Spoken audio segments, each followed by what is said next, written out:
The movie theater suddenly caught fire. The audience scattered in panic. The crowded masses blocked all exits. In desperation, Max grabbed a knife and slashed through the projection screen. She led her friends through the opening. A flash of bright light. Everyone awoke in the forest. Before they could make sense of the situation, a small yellow car slowly approached. Inside sat the two people, the characters from the film they had just been watching. They stood frozen, watching as the car drove away. They tried to leave the forest but walked in a circle, returning to the same spot. The yellow car appeared again, with the same characters and same dialogue. Checking the time, they realized it was exactly 92 minutes, the precise length of the film. Only then did they understand. They had crossed into the movie and were trapped in a loop. Only by following the plot to its conclusion could they return to reality. This time, they all got into the car. Max suddenly realized, if this was real, she could see her mother when she was young. Oh, hi.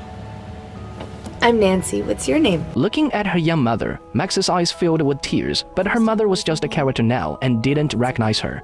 The group quickly arrived at the main setting, a campsite in the wilderness. Tommy was a devoted fan of this terrible film and knew every line by heart. He explained the film's bizarre premise. Everyone who has sex in this movie dies. Max couldn't bear to watch her mother get hurt. She found young Nancy and warned her about men with bad intentions. Teenage Nancy ignored her completely. Tommy, calculating the timing, knew the plot was about to progress. Everyone hid in the woods, where the first victims would appear. Soon, a couple began to get intimate. Familiar background music played.